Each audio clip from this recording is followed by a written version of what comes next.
Hello and welcome to Reservoir Red Dogs, another lockdown special. I'm Matt Ford and this, as always, is the wonderful Paul McGregor.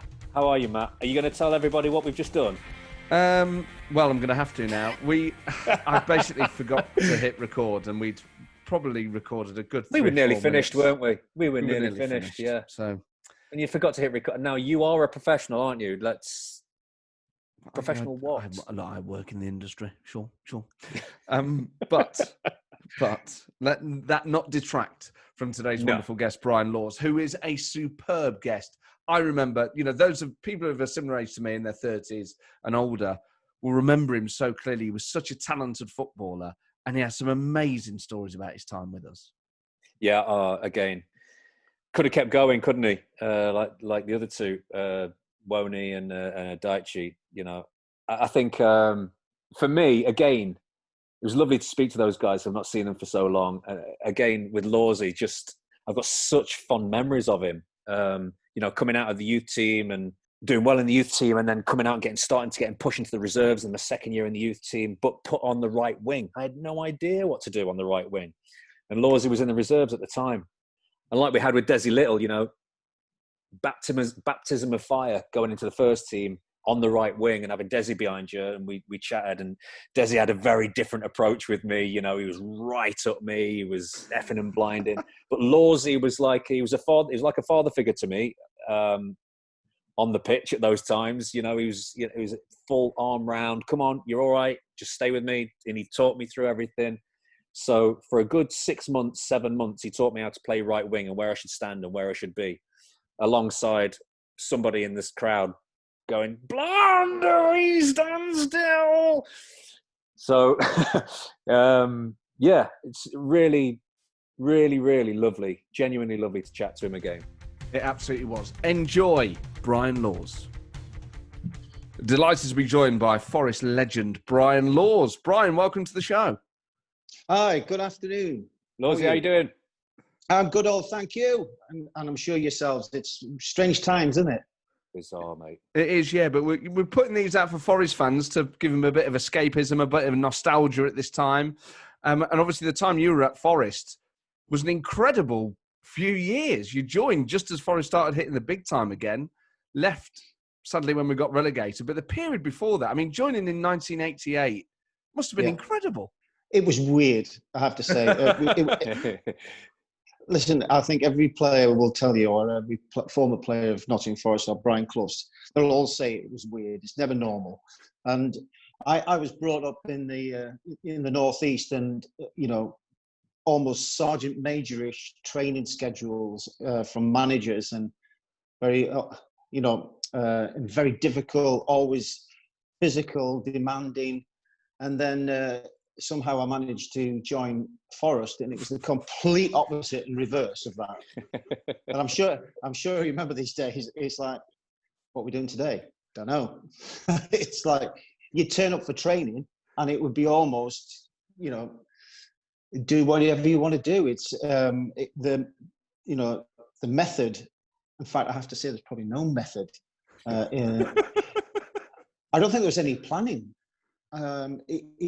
It seems to me that I've gone from a very regimental thing that I knew exactly what I was going to be doing. We're going in for training, we worked extremely hard, and then I turned up at Forest. And I remember that very first day meeting the players, and we're in pre-season, and we went to Woolton Park for a jog around the lake, and I'm thinking, this is all right, because I always fancied myself a bit of a runner. I thought that was one of my strongest points. I was quite a fit lad. I'm at the front and I'm thinking, come on, let's get going. And all of a sudden we stopped and we're stretching. And I said to Stuart Pearce, I went, when do we start? He went, start? He says, you pushed it the hardest it's ever been. And I'm thinking, what?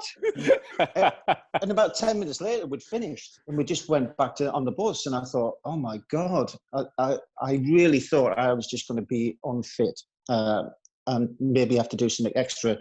And, when you learn the Cloughy way, I suppose, and one of his philosophies, mainly philosophy, was to keep the ball. And he had players who could keep the ball and let the ball do the work. And once you buy into it and you get used to it, because I thought my fitness would, deteriorate. But it wasn't about that. I think it was about your mental sharpness rather than anything else. So did you find you were sharper on a Saturday then? Ready, Yeah. really wanting to dig in on a Saturday?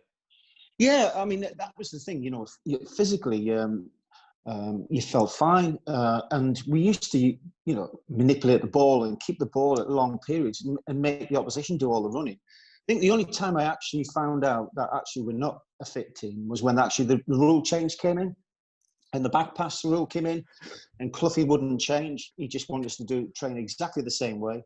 That's why we got relegated in the end, to be honest. We couldn't really cope with the last 20 minutes when teams were physically stronger than us and they were just killing us in the last 15 minutes, yet we probably have all the possession.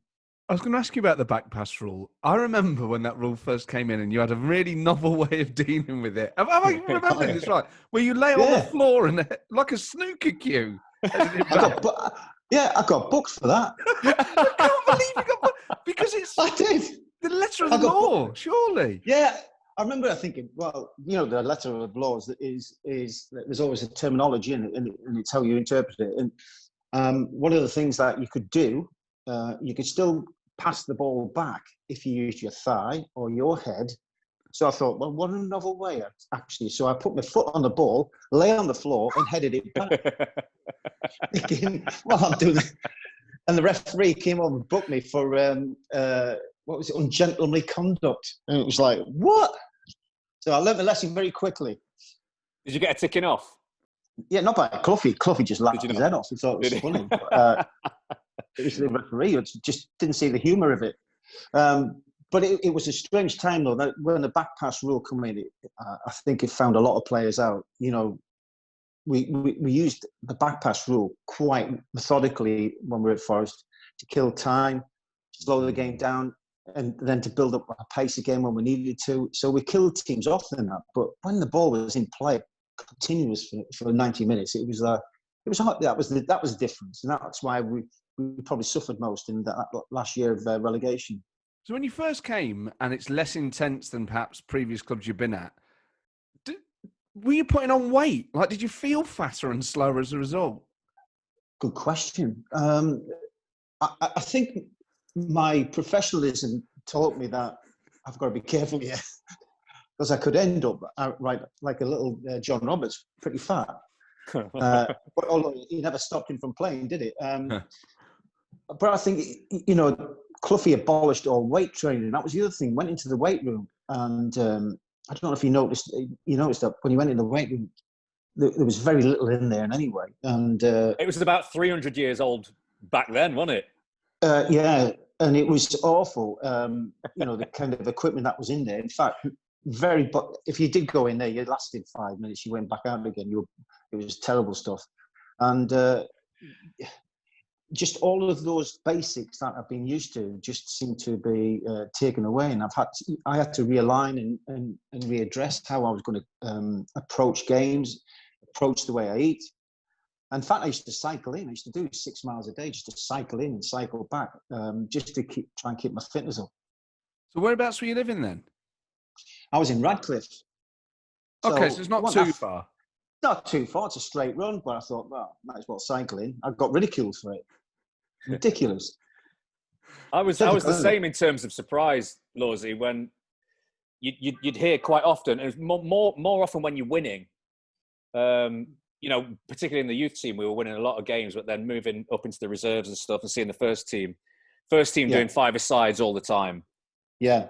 Barely training. You'd just hear, I mean, even if we were on a proper session, you'd just hear all the time, like, Archie, that'll do him. And it'd be a light jog, some stretching, five-a-side for 10 minutes, if that. Yeah, it was, like I said, the warm-ups were a joke. It was like, what warm-up? It was like, Stuart, go and take him around the pitch. And so he'd jog us around the pitch. We'll have a stretch in a little corner, and then we'll be stretching to another corner. And then, maybe Archie or Liam O'Kane would be putting the cones out for a five-a-side game. And once we've done that, 10 minutes later, we're into five-a-side. It was incredible. In fact, I think there was one training session, lasted 10 minutes, and Cloughy came down. Those exact words were, Archie, that's enough. Get them off. And we're all looking at each other going, why? Where are we going? He just said, "Get off my pitch. Don't want to see you anymore. This is Monday. Yeah. See you Friday. Oh, Friday. Friday. See you Friday. And if I see anybody in my training ground, I'll kick him off myself." And it was, and we're thinking, what's going on? And to be honest, I was actually asking the coaching staff, "Come on, mate, when he's gone, when he's gone back up the road with his tennis racket in his hand and takes the dog back, can we start training again?" And even the coaching staff went, "No, you said it. That's it. We're done. That's it. Go on. See you later." And it was wow. And it was turning up on Friday, and you're thinking, "Come on, our team." I've been used to, and I'm sure you're used to as well, Paul, is looking at opposition and working out what their strengths and weaknesses are, just to give you a little bit of a feel of who you're going to play against. We turn up on the Friday. We could not train all week.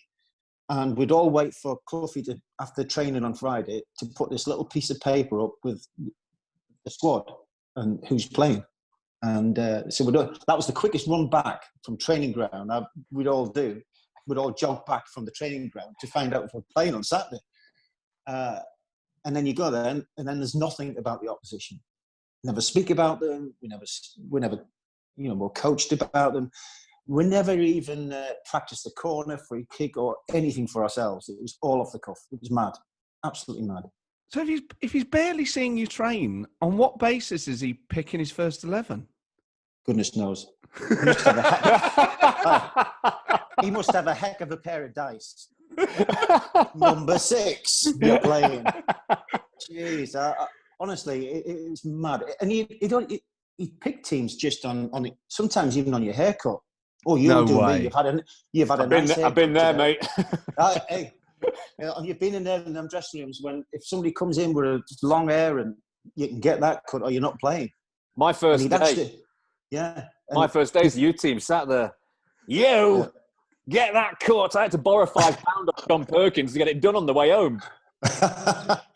and if you come back and he'll check, he will check. And if it's still too long, get it cut again. But I've seen him not.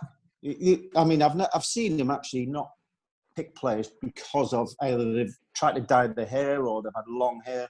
He was very disciplined in that sense. He wanted you smart, you're clean, never disrespect the referee. And I think every referee that came to the football ground loved to try and referee a Forest game because we were very respectful. Never argued back with the referee. I don't think anybody did. If they did, they weren't playing the next game. But these are the sort of training methods are the methods of someone. If they didn't work, that would have got a manager fired so quickly. Yeah, like I said, when I speak to a lot of, you speak to a lot of players, older players now, obviously when we used to play against, and ask what their training sessions were like. And, did you work a lot on the opposition? Did you speak about them? And they're all saying exactly the same. Yep, manager will give us a debrief on the opposition. Not too much, but a debrief, strengths, weaknesses, and opportunities where you can actually probably score a goal, set plays and so forth. We did nothing. So not even a mention in a team talk, like you better watch him, none of that? Well, my only lesson in that was Archie Gemmell and Liam O'Kane tried so hard to give me some information. And we were playing Coventry at home. And we'd seen this team sheet coming into the training, obviously into the ground. It's an hour before, isn't it? And the opposition have to put the team sheet in. And we'll have a glance thinking, who's he? Where does he play? And Archie Gemmell came into the, and Liam, both of them came into the toilet. I went into the toilet. You know where the toilets were? The big bath. Yeah. And I'd be there on my own. And both of them stood on either side of me saying, Lawsy, just want to let you know. And just as I said that word, Cloughy popped his head over my shoulder. Went, what are you doing? So I'm having a wee. He went, Archie, Liam, leave him alone. You've had all week to tell him. So my mind's like cogs going, what's going on? So they've gone in back in the dressing room. I'm thinking, Jesus, what they're trying to tell me. So the next few minutes, Archie's looking at me, winking at me, trying to get me to his one side. So did Liam. Liam's having a go, trying to tell me something and give me some information. Cloughy is just staring them out. So they never moved.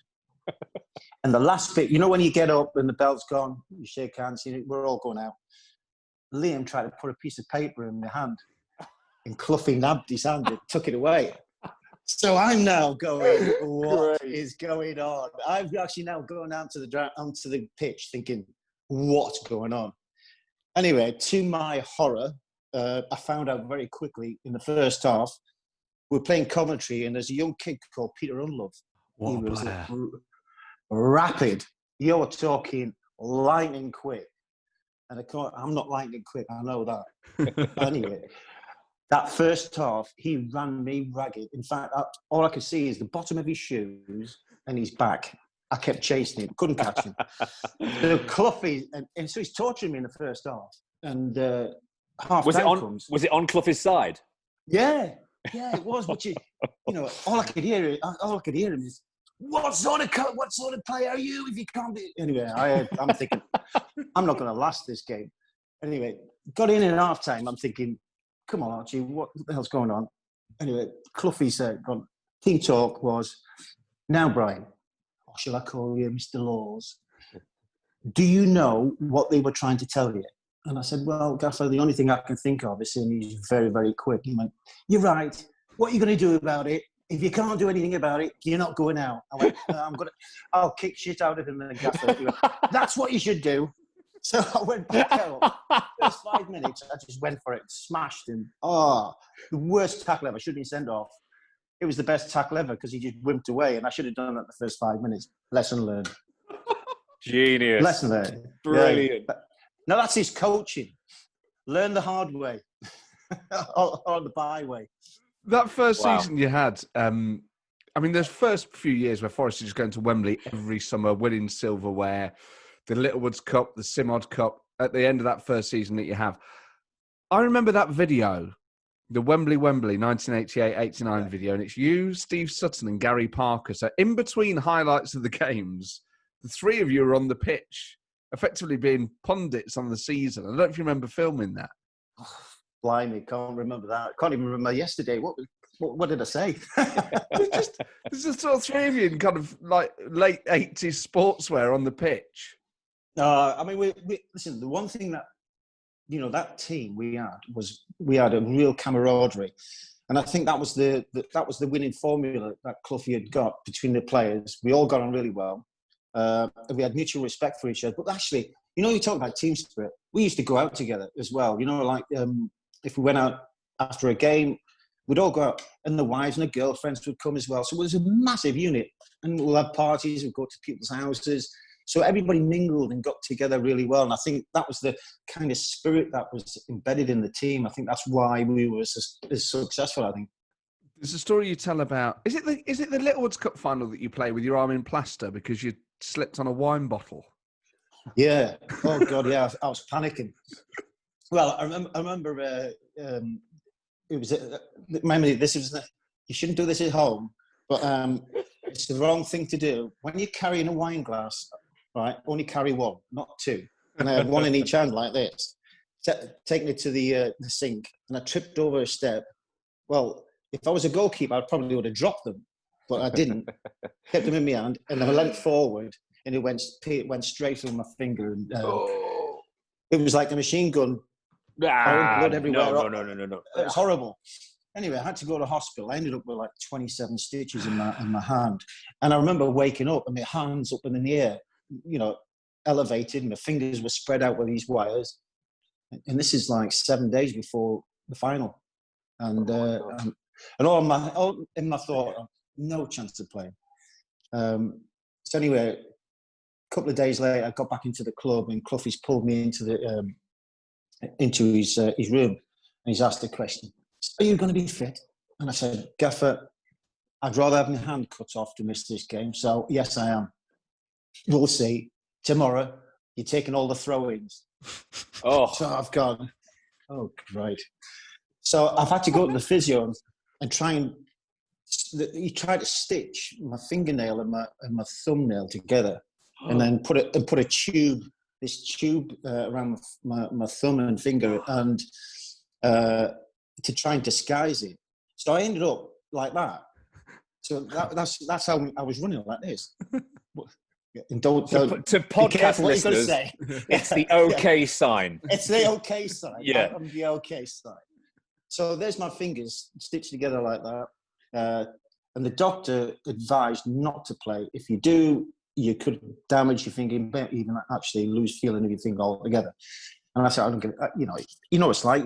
Your adrenaline's high. I don't want to miss the game. But by Christ, it was so painful. And I remember just jogging. I could feel the pain in my hand and thumping away. Anyway, Cloughie's throwing me the ball. He's catch it then. So I'm catching it. I go, throw it in. So he'd done it about a dozen times on the pitch outside, on the main pitch. Anyway, he said, that'll do, mate. You're playing. So I've turned away and I'm grimacing like that. I go, oh, that hurt. Anyway, got to the final. I didn't even feel a thing until the final whistle. Then all the pain came through, but the adrenaline just got me through the game. Wow. And thankfully, I played the game. If I'd have missed that just because of that stupid incident, I would have been devastated. Oh. I remember even as a kid hearing it on that video thinking, it's quite a rare injury that. It's not like the metatarsal or the cruciate. You're like, I know. Wine glass. I know. Exactly. I've stayed off wine ever Very since. middle class of you, Lawsy. Hey, listen, I've stayed off wine now. I'm definitely a Budweiser man. You can't hurt it with the bottle. Now, when we reflect on that season, 88, 89, of course, people remember Hillsborough and the semi-final and all the rest of it. People remember your interaction, perhaps, with the interactions. It was a fairly one-sided interaction with John Aldridge. We had a lot of emails from people asking if you've spoken to John Aldridge since and whether you get on. Oh, bless him. No, I hate him. No, I'm only kidding.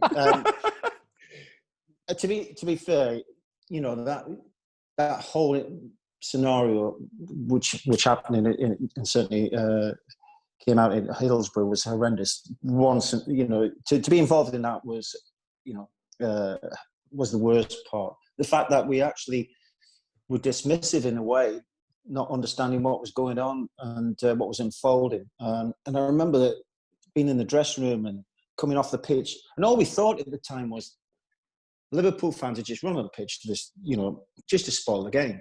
And that was our attitude. And I think most of the players thought that. We got in the dressing room, the manager thought that. And the police even thought that at the time. And I remember the chief inspector being in the dressing room telling the gaffer, listen, we're going to give it 5-10 minutes. We'll get them off the pitch and then we'll start again. And I remember the Cloughie saying, everybody just sit on the floor, get your legs out, stretch. You know what he used to do, Paul? He used to get your arms, get your legs out, relax, just think about the game. We're going to be out there playing. And as soon as there was a fatality, which was given back to the gaffer, he went, we're not going out now. That's it, we're done. And I remember the chief inspector trying to persuade Cloughie to give it another half an hour. He went, you're not getting anything out of my players. In fact, players, you can get into the bath and get changed. We're not going out. Now, we just thought it might have been a stabbing or something like that at first. Then when the stories were coming out, the information was that there's a lot of fatalities out there. Now, our immediate thoughts were our families. Our families were there. So we got changed very quickly, went down the corridor at Hillsborough to try and find out what was going on. And then just as we got to the pitch and we seen a sea of bodies, we were like, what? It just hit us like a sledgehammer. It was horrendous to see it. In fact, it was, I keep seeing little parts of incidences that happened. And I remember actually staring at this one boy, bless him, I don't know, he might have been 15. And I remember these white pair of trainers, he was on the line on a board and they were trying to resuscitate him. And when you're lying on a board and the kid's feet were up and just seen the life go out of him where his feet just parted to one side. And it was just, that was the thing that really caught me. It was like, it took my breath away. I didn't know what to do. It was awful, awful. And then getting to the, cutting a long story short, I suppose, getting to the replay, even Cloughie at the time was saying, it's the first time that the nation doesn't want Forest to win a game of football, and that was the truth of the matter. It was all about trying to get a clearance for Liverpool, really, and to pay respect to them. However, we still went in with a game plan to try and win the game, but it didn't quite turn out the way. And the fact that I actually gave them a bit of support by scoring an own goal, which I do get reminded now and again, especially from Liverpool fans. And then obviously I remember being on the floor and, in despair, because them sneaky little rabbits that pop up, when you least expect it. I think I'm going to swing this ball with my left foot, and I hit it with my shin into my own goal. And I remember somebody ruffling my hair, and I thought it was Steve Chettle. Just saying, it's all right, mate. You know what I mean? But it was actually Aldridge that had done it, and he ran away. And it didn't really sink in, how disrespectful it was that. And I remember Cloughy was outraged. Piercy was outraged. In fact, they were getting mad with me because I didn't do anything about it. I should have, chased it after him and probably booted him. But, at the time, you just don't do that. And it's interesting that the game, the following, I think we played them in a couple of weeks later at Anfield in a league game. And Aldridge was waiting at the entrance for me to apologise. No way. Yeah, he was standing there, and I thought, this is going to be interesting. So, and Cloughy's behind me. So I'm thinking, Anyway, Aldridge has gone to put his hand out to shake and say, Lawsy, listen, I didn't mean it like that. And just as I was going to do that, shake his hand, Cloughy's pushed me past. He went, you can get stuffed, young man. I shoved him out the way, shoved me out the way in the dressing room. And it's the first time, and the only time, Cloughy said, I don't mind, son, if you get sent off. Wow. And that was so he gave me a license to try and do something. Well, I tried everything, didn't I? I was 2 foot in him. I was coming from behind him. He knew I was coming. Even the referee turned away, went, yeah, you go on, off you go. And, even he got involved. I tried my hardest to take a yellow card, but nothing. That was the only time I actually had an opportunity to go and smash somebody and not get booked for it. And, but I do have good stories with John Aldridge. I've met him on holiday quite a few times, and we do talk about it. And it was one of those things. It's like we move on, don't we? But the one time I actually did get him back, I actually sold him Ivano Bonetti. And that's another story. And he did say that that was the worst signing he's ever made. And I went, yeah, you're right. So, remember, 1-1, exactly. Where's the winner coming from? If it's 1-1, mate, you've got to have a winner. You've got to get one over on him now. Yeah. Well, the only way I can probably do it, I don't know. He's not around in the football game anymore, actually. So I can't even sell him a second-hand pair of boots. So I don't know where he is. We'll figure something out. But we'll find something, I'm sure.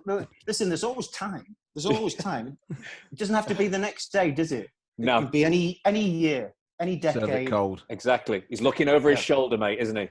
I think he must be. Brian, as you can imagine, when we announced that you were coming on, we were deluged with emails from loads of Forest fans. Yeah. Matt Shepherdson said, I used to attend the Junior Reds photo calls as a kid. One year I went and had terrible hay fever.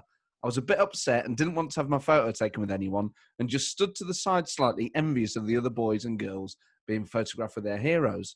Brian Laws spotted me and must have noticed I was a bit upset and made an effort to come over. I had my photo with him and my day had well and truly been made.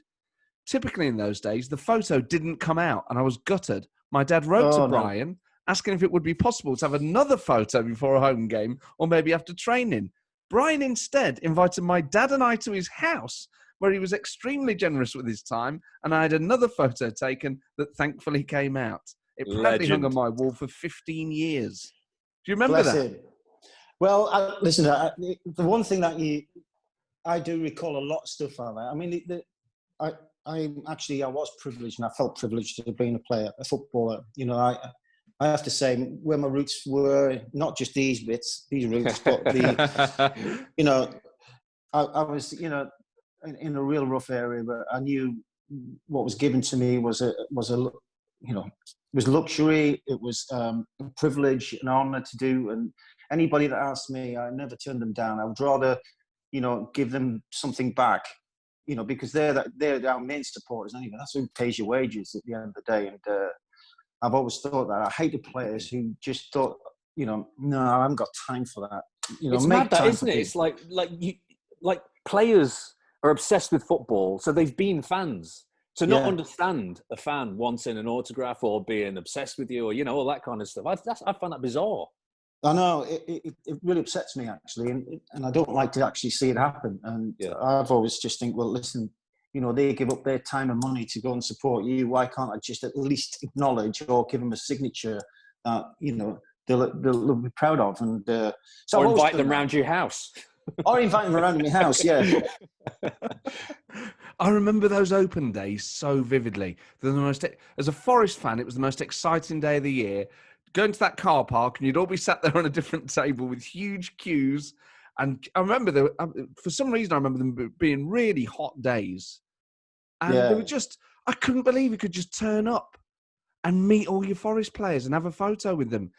Forest felt like such an accessible club. I've spoken to mates who support other teams, and they didn't have that sort of thing.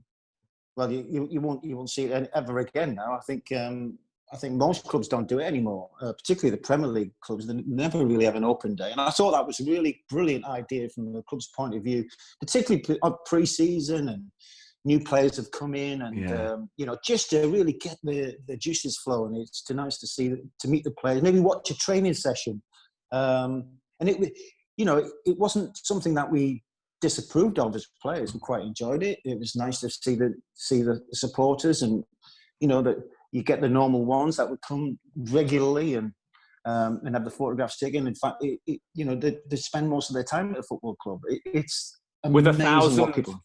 With a big fat book with 1,000 pictures of you. Can you sign that one? Can you just do that one? Can you just do that one? And that one? They've just got 3 more, and there's another 12. Do you just there's people behind them? I know. Sometimes though, I look at them and go, "Oh, can I have that one? I haven't seen that one before." If anyone's listening, those, just to describe them a bit clearer, it would be the car park at outside the Brian Clough. No, it's the main stand, wasn't it? Yes. That car park where the gates are, and we'd be sat as players in pairs at tables. So there'd be possibly 10, 11, 12 tables at the back next to the stand. And then there would be queues of people back from each table. So possibly 12 queues going back. Yeah. Now, what you didn't want to do is be sat with somebody who was not particularly popular, because there'd be about 4 people at your queue, and it'd be entirely embarrassing, whilst Pierce's and Chet's would be like through the roof, and Laws's would be through the roof. Well, it's funny that you look, and then you look across, and Pierce's queue, he's there for 4 hours, and we're there for 20 minutes, and he'd be still there. It was form a queue and just show you who's your favourite player. Made the other players feel about that big. We've had an email here from the police. This is from Mark Henshaw. I'm not guilty. I've been nowhere. I have been nowhere. I've self-isolated, but I promise you. Well, Sting's from your neck of the woods, isn't he? From the northeast. That'll do, yeah. He says, as a serving police officer with Nottinghamshire Police, I once had the pleasure of working with a former pro called Tony Arins for a number of years. Tony played a number of games for Burnley at right back and was eventually sold for Leeds. I'm not sure what year this was, but Tony always said he knew his time was up at Burnley because they signed a young lad who was much better than him. This young lad was called Brian Laws. Tony's career at Leeds didn't work out. He was loaned to Scunthorpe. It was here he captained the team, which included a certain Ian Botham. Tony eventually joined Nottinghamshire Police in 1982 and retired after 30 years' service. Does Brian Laws remember Tony Arins? I do remember him because I was an apprentice. Let me tell you, this is true. He was playing fullback, I remember, and I came in as apprentice, and I was making my way into the reserves, and the manager was always trying to get me little parts of the game and involve me with the first team, and that was the opportunity which So I think Tony realised that I was pushing a little bit hard, trying to get in the team. And we got on really, really well until the time he tried to sell me his car. Yeah, I couldn't believe it. You know, I'm taking your place, but I'm not having your car. What sort of car was it? Oh, it was a wreck. He tried to sell it to me for about 200 quid, which at that time was probably was a bit more money than normal, but it was lucky it had 4 tires on it. It was rubbish, and he expected me. He thought he could bully me into actually buying the car, and I was never going to. Him and his mate were trying to sell me this car. Not a chance. Not a chance. I'll take your spot, but I'm not having your car. What car did you have when you were at Forest? When I was at Forest, I had a sponsored car. I had one from Newark. It was a Ford. What was it? It was a Ford car. Didn't you have Sierras? We had Sierras. Yeah, Ford Sierras. That's right. Red, bright. I remember them. Yeah. And they had Nottingham Forest and sponsored by. Oh, it was like a billboard. It was awful. Does it have your name on the side? Yeah. That's when you've made it, though. That's when you've made it. I drove the car stupidly over into Derby, and in a car park. I come back and must have been about 15 people's feet marks on the car. They must have. I took it back to the garage, and he just looked at it. He went, "Oh my God, we need to take this writing off, don't we?" I went, "Too right, too right." So it's cost him a respray, and it was ridiculous. It was silly. It was a massive writing on the side. It was embarrassing. Lawsy, couple of things. Number one, I wanted to say thank you for looking after me when I broke into the reserves from the youth team, because sorry to remind you of this, but you were playing reserves at the time. But I was playing centre forward for the youth team, scoring loads of goals, and then got put on the right wing and didn't have a clue what I was doing. And you coached me through that beautifully, and you never gave me a bollocking, which was great. There's a reason. There's a reason for that. I never gave you a bollocking, because I never knew what I was doing either.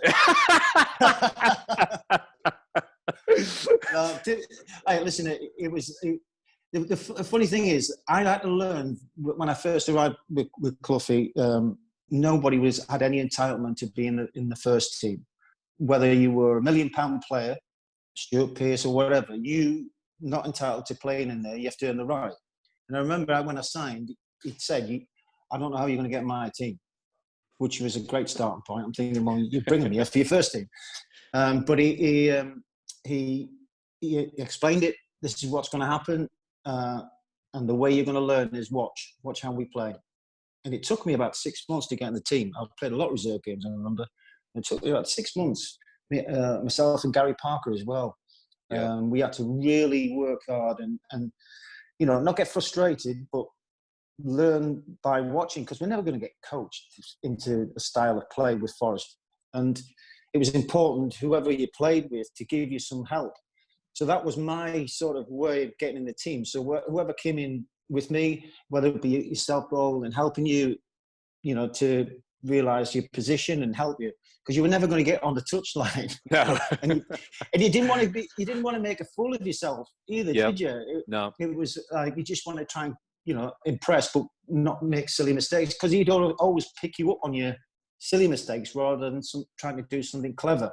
Yeah. And that always reminded me to support all whoever was playing in front of me, even to the degree of Roy Keane making his debut at right wing. Who would have thought that? Yeah. At Liverpool away. And he didn't even know an hour before kickoff. So you can imagine with my delight, I'm marking John Barnes, and there's Roy Keane playing right wing with me. And I'm thinking, Jesus, I've got John Barnes to play against, and I've got a young kid on this right-hand side. And Cloughie said, "Look after him." I'm thinking, look after him? And he's going to look after me.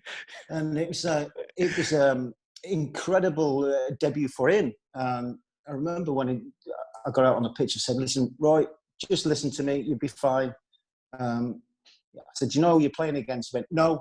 I said, "Well, it's all right. That's fine." Within 5 minutes, he booted John Barnes, stamped on him, told him to... And I thought, you're a star. You'll do for me. You'll do for me. So what was the other thing you were going to ask there, Paul? The first one was the reserve game. Oh yeah, I just wanted to say thanks because you were brilliant. And the second one was I went to Plymouth after Forest via Preston and Carlisle on a couple of little loans, and I had a couple of good years at Plymouth. And at the time, you were at Scunny, and you had all the ex-Forest boys in. Well, tried to. Well, you had Justin, you had Marshy. Yeah. I took all the young lads. Yeah, that's right. Yeah, the ones who got booted out. I was like, well, they'll do for me. Yes, good players. They were, yeah. Well, I know firsthand with Marshy. Marshy was up front with me for many years.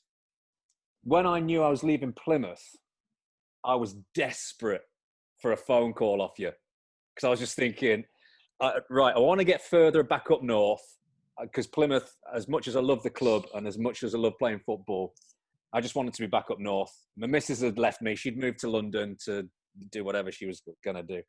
And I just wanted to get back up north. And I thought, oh, God, I hope I get a phone call off Lawsy. But just like the good old days. And I never did. Was I ever on your radar? Was I ever on your radar? Yeah, listen, you were on my radar, but it had, phone calls are a two-way thing, You can actually pick the phone up and call me. Well, I didn't know that then. Yeah, use your initiative. Maybe, I should have. That's the other thing is, we're not always mind readers, but to be honest, I would have took you at a drop of a hat, not a problem.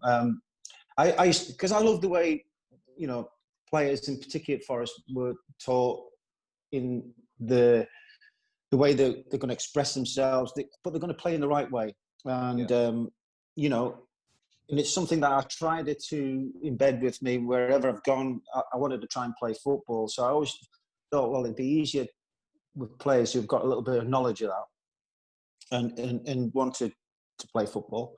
So I've always tried to surround myself with good players like that. And I had quite a few of them from Forest, to be fair, and they all did really well for me. Justin did well. Yeah, I mean, that was my final question. Was it because you took many of the lads from Forest, was it a DNA thing? Was it something that you wanted to then bring into wherever you took that old DNA of what you knew, the fact that we were raising young men as well as good footballers and that discipline, that's something that you wanted to carry along into what you did? Listen, I would be remiss of me not to try and learn something from Forest. I think they were very successful. There's a reason for that. It wasn't a fluke. Flukes only happen once. To be repetitive season in, season out, there's got to be something right with the club. Now, and you try and pick your bones of what it was. What's the DNA with Forest? Was it good coaching? Was it what was it? Well, it was the fact that he brought in good players who could play, who could pass a ball, and his learning tool was totally different to anybody else's. But it also made you think, because if you couldn't think, and if you didn't understand the game, you'd get nowhere at Forest. You wouldn't survive. You had to really have an understanding of the game, otherwise because we all had to do it ourselves. It wasn't a case of asking the coach a question. It was, we'd ask ourselves a question. How are we going to apply this? How are we going to, work on set plays about the opposition? We do it all between ourselves. So first and foremost, the players had a good understanding of the game. And that's a real good starting point, having a good understanding. Because, Paul, you'll know, you've seen loads of players thick as out. Yeah. In terms of football, we're talking not academy. They could, academically wise, they'd be bright as anything. They could have A levels sticking out the real holes, but actually, a football brain, very few had it. And I think Forest had a lot of players who had it, and particularly the young ones were brought through in using that methodology. And I thought, it's an easy weapon to use if the players have got it, because it means you're only telling them so many times that they'll get it, rather than having to try to drum it into them and tell them 20 times and tell them 20 times again. So that's why I try to surround me with the Forest young players, and also they were cheap. That was the... You got that. Did you miss Forest after you left? Yeah, of course we did. I mean, when I look back, I still see a lot of colleagues and a lot of friends, Mark Crosley and Chets and stuff like that, and Piercy, and we reminisce about how good times we had, and they were great, and it's great. The only thing that I'm disappointed with that I've been involved with a lot of other clubs, they've had reunions in that era. We don't have many reunions at Forest with that. I'm a little bit disappointed with that because it was a good era. I mean, Psycho was the captain, wasn't he? Is it up to him to organise it? Well, yeah, but I'm not going to tell him. Piercy, very loud on the pitch, very aggressive on the pitch, but off the pitch he's pretty quiet. The only time you really know he's there is when he's probably trying to stitch you up. Other than that, he's he was a really good leader on the pitch for sure. The fans loved him to death, and you can have heart on the sleeve scenario, and he used that to great strength. And but in terms of operating the players off the field, yeah, he put some things on now and again, but he knows when to switch off as well, and he likes his own space. And he has to have his own space with the kind of records that he likes to listen to. So nobody wants to share the space when he's got some music going, I tell you. Hey, come on. I'm into all that nonsense as well. Come on, give us a break. It's the good stuff. There's only two, yeah. Well, maybe we need to help organise this reunion. Maybe we need to put it on for you. Where in Nottingham would we hold it? What venue would you want? Obviously, I don't know. Anywhere. Where did you used to go when you played for Forest? Browns. Can you remember Browns? Browns, mate. Everyone Brilliant. talks about Browns. Yeah. We'll do it in Browns. Do you want a glass of? I remember asking for a glass of wine, and I got a bottle. That was it. They just hand over a bottle, and I was ended up drinking out of a bottle of wine. It was like a strawberry hock, wasn't it? Strawberry hock. Mate, we had this last week, wasn't it? It was with Wiz. Saying this. Yeah. Walking around Browns with a bottle of strawberry hock. Great days. It tasted like pop, but it was lethal. And you'd wallop it. You wallop it in like half an hour and then crack on. Yeah. It was mad. I don't know what was in it. Do you reckon you can still get it online? We should send it every previous guest as like a thank you. Instead of sending flowers, we should send every ex-player a bottle of strawberry hock. The club should, Matt. The club strawberry hock. It's funny how you remember stupid things like that. It was really ridiculous, isn't it? Mad, mate. Another email we had was from Adam, who's a big Forest fan. He said, "How did it feel coming up against Forest as an opponent, be it a player or a manager?" Well, as a player, total respect. I think every player, and if you had asked them in that period of time, who would you want to play for more than anybody? And they would say Forest. Who would you play want to play least against? Would be Forest, because they keep possession, great to watch, but hard to beat. And I always found it difficult as a player going against them. But once you joined them, it was such a joy to play in, and it was really nice to hear players who from other clubs and love the way Forest play. As though we've got this magic formula. Yeah. We're actually only doing it ourselves. It's like when they find out we actually do no training whatsoever. We don't. It's all off the cuff. It's like, what's going on? I'll tell you what, though, Laws. It's mad. Like when we talk about that DNA a lot and like that methodology, and like I've only really noticed it over the past few years, like playing a few of the Legends games, like you play Notts County or Mansfield or Derby or someone. Yeah. And it's hilarious because these are just old footballers doing their stuff.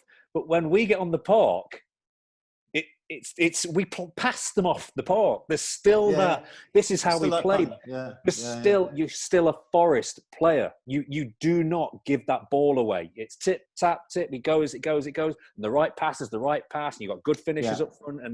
And I think that's what you're talking about. These teams just must have seen that DNA, must have seen this is how this club plays. And not every club had that. It's very rare. No. I mean, listen, how many times would you hear Cloughy say, keep it simple, play with the ball, play what you see, he hated somebody actually trying to do a 60-yard pass. He thought it was outrageous. In fact, if you can't pass it to your red shirt, your fellow colleague, you shouldn't be on the pitch in the first place. It's like, he said, and I remember him saying, football is a simple game. It's just played by idiots. And he said, I haven't got too many idiots in this team. And it's true. How did it feel coming back as a manager when you're managing the other side and you're coming back to the City ground for the first time and going in the other dugout and being an opponent at that stadium? Oh, no, it's really weird because I actually went the wrong way. No way! Did a Ron Atkinson. But nobody's seen me this time. Not like Ron Atkinson, who stood there for a few minutes and started, playing up to the crowd. No, I didn't get that far into actually going into the dugout. And, it's really weird because it's like coming home from home, isn't it? You've been there such a long time and spent so many good years there.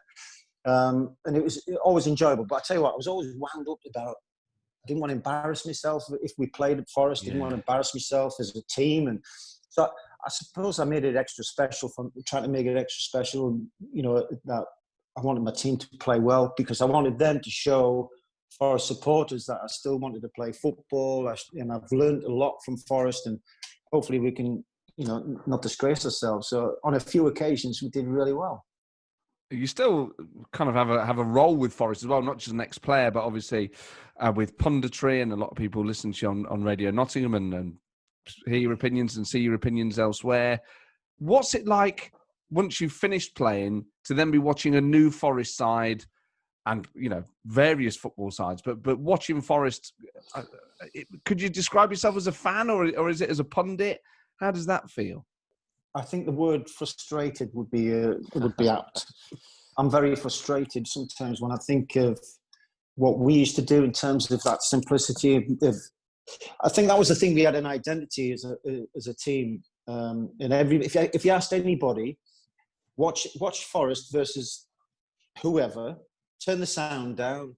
There's no names on the back of the shirts. Could you actually name that team? And I reckon everybody would say, that's Forest, because it's the style of play. So they had an identity that we had. I don't see an identity with Forest currently. That's my frustration. We don't have that identity.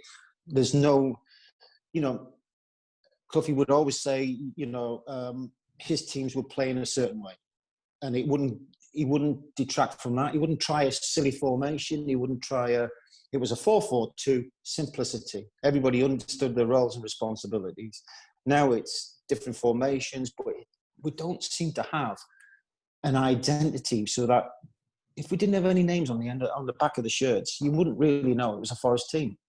Do you think there's an argument possibly that with anything, as anything moves forward, that the good stuff gets absorbed and the rubbish gets thrown away, and so that the level of football, the standard of football gets higher and higher and better, as we've seen, fitter, faster, all that kind of stuff. Yeah.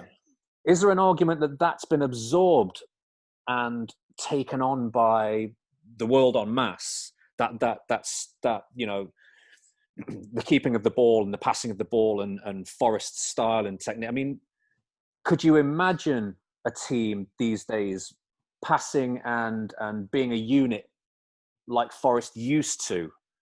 Currently, I mean, doesn't everybody do it? Have I missed that? No, I think. I suppose that was a DNA that was built up by Cloughy in a way. But with that DNA, we had a fantastic team spirit. Team spirit's very important. You can have, listen, you can go and play against teams and have a great team spirit, and have lesser quality players and still win if you've got that team spirit. It can actually take you far down the line. But actually, when you look at the modern game now, that team spirit's never recreate that, I think, because now there's too many foreign players, there's too many personality differences now, and it's very regimental now that teams play in a certain way. They all got to sit off. When I look at the modern game now, it is faster. They're quicker, they're stronger, more athletic. I mean, you look at it stripped off, they're a specimen, aren't they? The modern day football is a specimen. And, and if you looked at stripped us off in the old days, Jesus. Well, it'd be scary. It'd be like Reedy wearing a really tight white shirt. You know, just not happening. It's not fashion. So I just look at it thinking we're now more robotic. There's not a lot of where they can actually do something out of the ordinary. They've got to stay pretty robotic in a formation. They've all got to regimentally drop off the ball. There's certain, the values are that, in the middle third will drop to that degree, so you can have all the ball you want. Whereas before, we would be pressing teams, and God, if you stood off a player in our day, and he had the ball 10 yards away, and you never went near him, the crowd would get at you, not as much as the Cloughy would get at you. There's none of that. It's an acceptance. The fans have accepted it as well because they've changed with how they see football, and they're more patient. Whereas now, like I said, it's frustrating. I'm thinking, just go near him. Can you not tackle the guy? He's 2 yards away from you, and you still won't make a tackle. It's the frustration of actually watching somebody who can't pass a ball 10 yards. You're an athlete. You're an athlete, and you're sloppy with your passing. Like I said, imagine Cloughy in the modern day. Oh Somebody my God! Did that. He'd need 15 subs because he'd be subbing everybody. It'd be great to watch. Can you imagine? Yeah. It'd be great to watch. He'd take you off, and you think, "What? I've only done 10 minutes." But that, because he hated anybody giving the ball away cheaply, unnecessarily or without any pressure on you. And you're giving the ball away. You can't pass a ball 10 yards. It's that simple stuff, that gets sort of brushed under the carpet, and we actually, look at them just more as athletes, thinking, God, he's fast and he's strong, but actually he can't even pass a ball, which is, when you think of professional football, can't actually pass a ball neatly, entirely, especially on the pitches that you have now. They're like a bowling green compared to what we were playing on. We're talking mud baths at the time. I was at a Plymouth game last season, and the amount of times I saw a winger in the final third, one-on-one, pass the ball backwards, scared the life out of me. Yeah. There's no. Like I said, it must be statistic. It must be like you do not take a winger on a fullback on. Sorry, in that position. Just like that was your bread and butter. I know. Well, it actually gets to the point of the numbers game where if I'm boring you, please stop me. But sometimes the numbers game gets involved in a game where if you're a winger or a fullback, you have to have so many crosses going into the box, and you have to have so many passes forward and in the last third entries, and we know who in my day, if we had seen anything like that, would have just tore it up in a piece of wouldn't it? But now the players, that's what they get bred. That's what they get given. With statistically, this is what you've got to do, and they actually look and evaluate their own performances just on statistics. Well, I've actually had possession of the ball 56 times, and I only give it away 3 times. Yeah, but those 3 times were out of play. We lost 3-0. We lost. Yeah, it was your fault for them 3-0 goals. But they still think they played all right.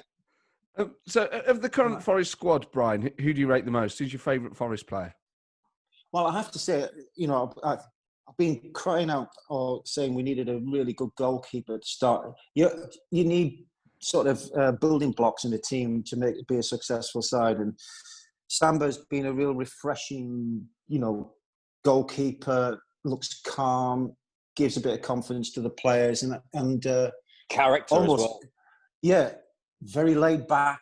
He looks laid back anyway, and doesn't look like he gets flustered by anything. So I think that's give a lot of the players a lot of confidence, because if they made a mistake, sometimes it was a goal. Whereas at least he's given that bit of confidence back to the players. So I've quite liked him. Kashi, I love to death. I think he's a spirit in the team, young player, and he's got a future. You could see, he's an athlete, but he's prepared to adapt and evolve, whether he's going to be at fullback or a winger or a midfield player. I think he's been a sensation, to be fair, this year. Well, is it this year? What year is it? Who knows? Doesn't matter in a zombie apocalypse, does it? Oh no, it's crazy, isn't it? When we're talking about football at this moment in time, thinking when is it going to start? It's going to be at the new way, the new norm, and it's one that we're going to have to embrace, I'm afraid. Well, we can't wait to have football back once it's safe. But in the meantime, it's been a real pleasure reminiscing with you about your time at Forest and picking your brains, Brian. Thank you so much for coming on. It's been a pleasure, Macca. It's been lovely to see you again. Nice one, Luz. Absolute pleasure, mate. Yeah, and I hope the next time I see it, you still got hair. Well, I think I'm all right, aren't I? Well, I'm hopeful. You never know. I'll see you in a few months' time. Well, hopefully both of them will still be in. We'll be all right. Been a pleasure, guys. Thanks, man. Cheers, Brian. Thank you so much. Nice one, Lawsy. Stay safe. Well, there you go. Brian Laws, what a brilliant guest, an icon of Forest for my generation. It was brilliant picking his brain about football and his time at Forest. What a guy. What a head of hair. He still has got amazing, rigid hair. Phenomenal, isn't it? Good looking man. Don't you think? Well, I do. He definitely could have done like an aftershave advert. He's got the kind of action man look about him. Oh, what aftershave would it have been? Brute. No. It'd have been more Aramis. Oh, God, that's posh. I'm not sure I've smelt it. I couldn't tell you what it smells like. You've never smelt Aramis? No, I've smelt Brute. I've got some Brute, actually. Deodorant. I like the pepperiness of it. Old school. I'm more of a Dove man myself because I just like the smell of soap. It's a nice smell. There's nothing wrong or unusual about that at all, Paul. Don't forget, you can follow us on Twitter, and please do, at RRD1865. You can email the show, rrd1865@outlook.com. We hope you're well. We know this is a very difficult time, and we know that it's more difficult for some than others. So we do appreciate that when we're making this, and we just hope that these things help with a bit of escapism and to perk you up a little bit. And we absolutely well. So stay safe, stay sane, stay happy as you possibly can, and we'll be back soon with another episode. Loads of love.